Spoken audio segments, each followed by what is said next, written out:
We're back. All right, we're with what is this? Episode number episode number 3. We have a special guest today. Introduce yourself. Introduce yourself. Let the people know who you are, please. Yes. My name is Luisa Meza. I'm from the Bay. Yeah. Where's your family initially from? So my mom, she's from Terceta, from the Azores, and my dad's from Mexico City. Oh, so you're half? I didn't know you were half. Yeah. What the heck? Yeah. I thought you're full-blooded Portuguese. Yeah, I feel it. No way. But yeah. I'm mind blown. I've known you for like about a year or something, but I never known that. That's crazy. I definitely side more with the Portuguese side, you know. Portuguese bottles are so hard to open. Did you see me struggling right now? I did see you. Freaking A, man. That's cool. So yeah. Your dad's from which island? My dad's from Mexico City. Okay, so it's your dad from Mexico. My dad's from Mexico, and my mom's from Portugal, from the Terceta Island. Terceta. Yeah. Where, like, you know what city? Fontpastard. It's more closer to Praia Victoria. Okay. Yeah.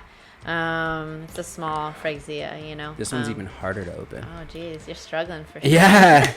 Did you know where my family is from? Did I ever tell you? They're from Terceta too, but I don't know which area. Angra. Angra, okay, the city. Yeah. The city. The city. You want to call it, yeah. I've never been there, so this is something. I've never been there. This is my brand, and that's how much I want to go. Is like I throw it on T-shirts, and I'm like repping something that I've never been to. Wow. It's my family's, you know. That's shocking. I did not know. That's my culture right there, yeah. and I'm like repping it, but I don't really speak the language. Yeah. And I'm learning more and more, but you know, I have a Mexican girlfriend, so I actually know more Spanish than Portuguese. It's so bad. They're similar though. Yeah. You know? Like if I went to San Jose High here in San Jose, I probably would have had what's it called? Portuguese class. Yeah. But here in Mount Pleasant, all we had was Spanish class. You know what I mean? Yeah. I thought, you need that for work or whatever. I was just like, I guess, but we didn't have Portuguese class. So I definitely would have taken it. Yeah, we didn't either. I went to Cupertino High and we had Spanish, so I took Spanish. Yeah, so you know what I'm saying? Yeah, for sure. I ended up having my parents actually forced me to speak Portuguese and Spanish first. When I was learning to Portuguese speak before Spanish? both at the same time. Oh, wow. Yeah. So you're trilingual, like, for sure. Mm-hmm. And it wasn't until I went to school that I speak English.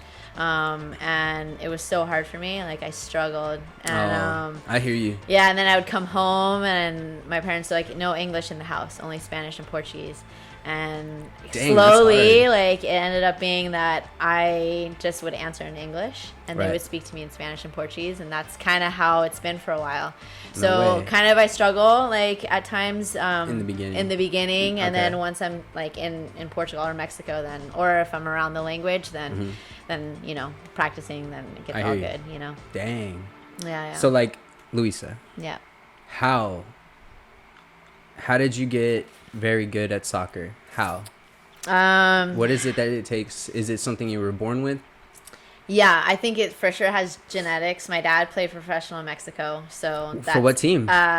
Pumas. No way, dude. Mm-hmm. I low-key know about certain teams, but I've heard of that team. Yeah, but it's Mexico City based. Dang, that's super cool that you have that in your blood. Like, it's literally something that you grew up with. Yeah, my dad was kind of the one. I have a brother, younger, and he put us both in soccer, and I just naturally gravitated to, like, it being super natural and easy. Mm-hmm. And my brother, like, wasn't so dedicated into it. He like played, like, American football and, like, other sports, and he wanted to kind of, like, see different things, right? Like, try different sports out. Of course. Well, like, I didn't play soccer in high school or anything like that. I had no urge, even though I played about like 8-9 years when I was like a kid. Yeah.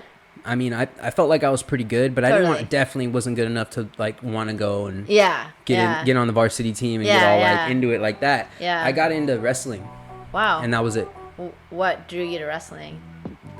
Because I sucked at football. I made it to pads. I did all the conditioning. It wasn't that it was hard. I was like, I don't see myself playing the game. Right. I just didn't like it. I don't know what it was. And I felt stupid hitting my head on something. Sure. You know what I mean? No, for sure. And if I'm going to get hurt, it's because someone else slammed me on the mat. Right. And it was my fault that I let him do it. Right. Versus that's the game, kid, and you're just gonna keep getting a concussion. That makes sense. I love football, and I don't mean to hate on it like that, but it's straight up like it's proven like that one sport that really is like it's violent. Like it has. I mean, like you talk to people that played for professionally, and like the troubles they face and stuff. Definitely. You don't really see that in soccer, I feel like. Not really, not so much, you can obviously it's there, get hurt, but it's not like it's not like hockey. Right.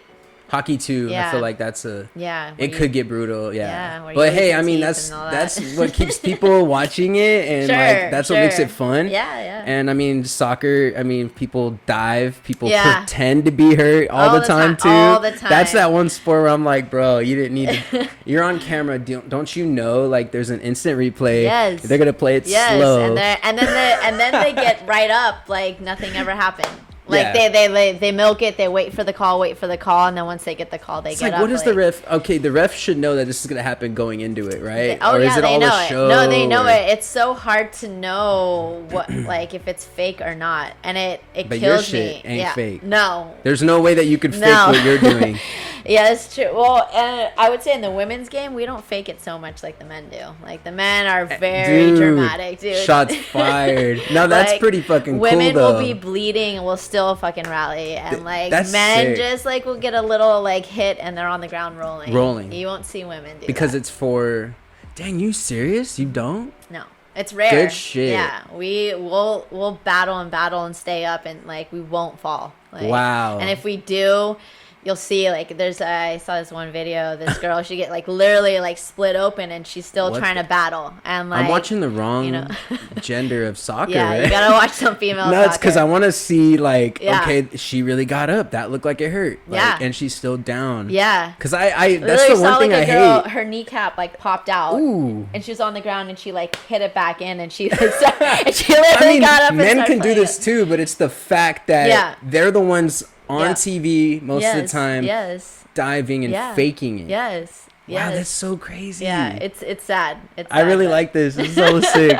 This is opening up a can of like reality, because that's truthful, man. Like good shit. Yeah, for sure. But okay, so you obviously played on grass. Yeah, I played grass. You know what I mean? Yeah. You played on field soccer before. Field soccer for my whole life. I started when I was like 5. Okay. Here in the Bay Area.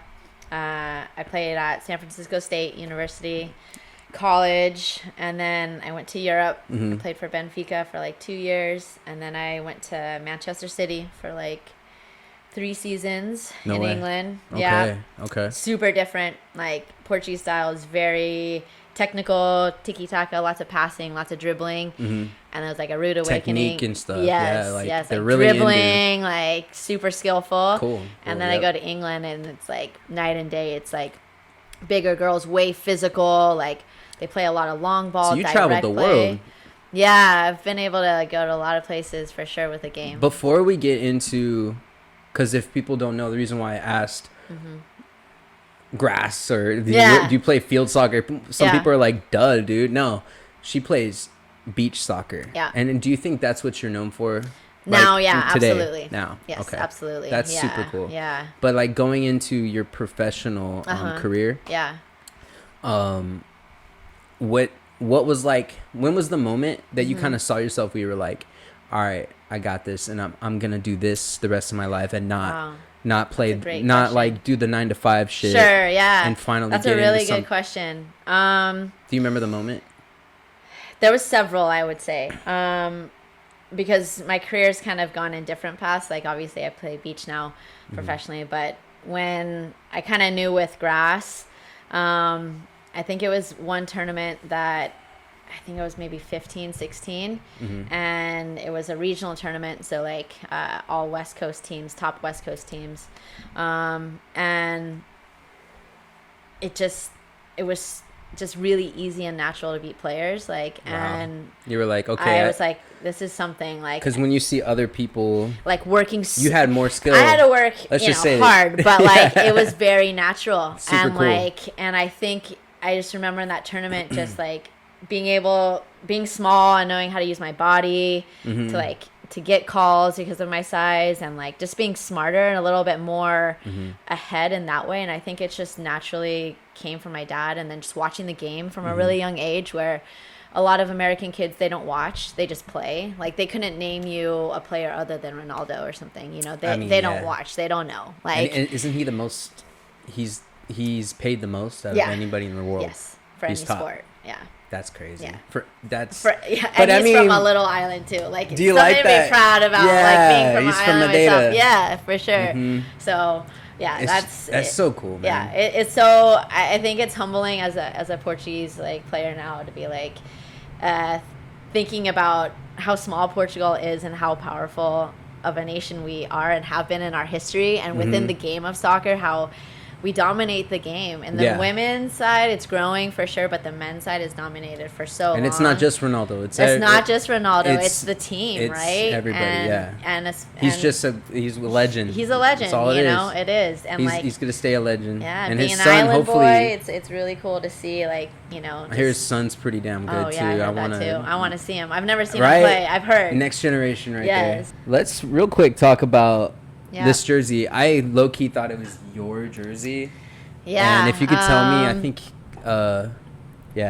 people want to know, who is this? Who's Madger? For sure. Madger is a legend. He is the Ronaldo of beach soccer. That's super funny, because I was going to comment on... Yes, number 7. They're both number 7, That's dude. super weird. Yeah. And he has a whole story of, you know, his number and how he got his name. But how I got connected with him was... his club team was Sporting for beach soccer, and he kind of a mutual friend connected us, and I didn't know who he was at the start, and you know, I connected with him. I told him, you know, I'm Portuguese, I want to play beach soccer in Portugal, and he was like, listen, I'm starting a women's team for Sporting, and like, would love to have you. Okay. And so the pictures down below are like... How long ago was this? This was 2018. Yeah. This is so recent. Yeah, and you guys are already dominating like that much. Yeah. We did really well. We did well in the European tournament. Actually, Sporting Stadium, once we finished, they hosted us. And we got to go on the field during like a pre-game event that they had there. And these photos are sick. I'm gonna really cool. Put them on the screen here so you guys can see it too. These I'm gonna take pictures of them later, or you know, something. But there's some cool pictures here. So like, tell me about. So this one here, it was a Portuguese national tournament, and it was just Portuguese teams, and we won it. And when we won it, that's where we were able to go down to the stadium, the Sporting Stadium, and it was like televised, and that's so we cool. got to be. It was pretty dope to be at the Sporting Stadium. And this is him? That's him right there.